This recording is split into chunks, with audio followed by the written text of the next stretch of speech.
വീട്ടിൽ കയറ്റാൻ കൊള്ളാത്ത ആൾക്കാർ. എന്താണ് ലക്ഷ്മി, ഇതിന് ആൻസർ ചെയ്തേ പറ്റൂ. പേഴ്സണലി അതിനോട് വിയോജിപ്പുണ്ട്. അത് നിങ്ങളുടെ വിയോജിപ്പ് അവർക്കെന്താ? നിങ്ങളുടെ ചിലവ് ജീവിക്കുന്ന ആളാണ് ഞാൻ. എൻ്റെ വീട്ടിൽ മസ്താനി ലക്ഷ്മി കേട്ടിട്ട് കണക്കിന് കൊടുക്കുന്ന ഒരു പ്രമോ ആണ് വന്നിട്ടുണ്ടായിരുന്നത്. അതിലെ നൂറേയും കുറിച്ചിട്ട് ലക്ഷ്മി പറഞ്ഞൊരു കാര്യം, ഇവരെ വീട്ടിൽ കയറ്റാൻ കൊള്ളില്ല എന്ന് പറഞ്ഞ കാര്യത്തെ ചോദ്യം ചെയ്തുകൊണ്ടാണ് നമ്മുടെ ലാലേട്ടൻ്റെ ഒരു പ്രമോ വന്നിട്ടുണ്ടായിരുന്നത്. നമ്മൾ ഓൾറെഡി അതിനെക്കുറിച്ചൊരു വീഡിയോ ചെയ്തതാണ്. ലക്ഷ്മി പറഞ്ഞ കാര്യത്തോട് ഒരിക്കലും യോജിക്കാൻ പറ്റില്ല എന്ന് പറഞ്ഞൊരു വീഡിയോ ചെയ്തതാണ്. ലാലേട്ടൻ കണക്കിന് കൊടുക്കുന്നുണ്ട്. നിങ്ങളാരാ ഇതൊക്കെ പറയാൻ? നിങ്ങൾ വീട്ടിൽ കയറ്റില്ലെങ്കിൽ ഞാൻ എൻ്റെ വീട്ടിൽ കയറ്റുമല്ലോ എന്നൊക്കെ പറഞ്ഞിട്ട് നല്ല സപ്പോർട്ടീവായിട്ടാണ് ലാലേട്ടൻ വന്നിട്ടുണ്ടായിരുന്നത്. നമ്മൾ അന്നത്തെ വീഡിയോ തന്നെ പറഞ്ഞിട്ടുണ്ടായിരുന്നു, ലക്ഷ്മി പറഞ്ഞത് വളരെ മോശം സ്റ്റേറ്റ്മെൻ്റ് ആണെന്നുള്ളത്. മാത്രമല്ല ഒനിലിനെ കുറിച്ചിട്ടും ലക്ഷ്മി ഒരു കാര്യം കഴിഞ്ഞ എപ്പിസോഡിൽ പറഞ്ഞിട്ടുണ്ടായിരുന്നു, അതും ചോദ്യം ചെയ്യപ്പെടുന്നുണ്ട്. എന്ത് തന്നെയായാലും മസ്താനിയെയും ലക്ഷ്മിയെയും ഇന്ന് കണക്കിന് കൊടുക്കുന്നുണ്ട്.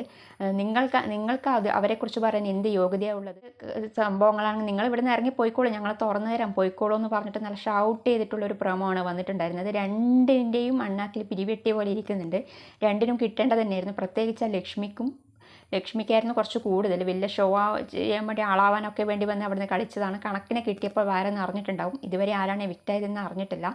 എന്ത് തന്നെയാലും രണ്ടിനും കണക്കിന് കിട്ടിയ ആ പ്രമോ കണ്ടപ്പോൾ തന്നെ ഒരു വീഡിയോ ചെയ്യണം എന്ന് തോന്നിയിട്ട് വന്നതാണ്. ഇതിൻ്റെ അകത്ത് ലാലേട്ടൻ്റെ ഈ പ്രാവശ്യത്തെ ലാലേട്ടൻ്റെ പെർഫോമൻസ് എങ്ങനെയാണെന്ന് നിങ്ങൾ കമൻറ്റ് ചെയ്യൂ.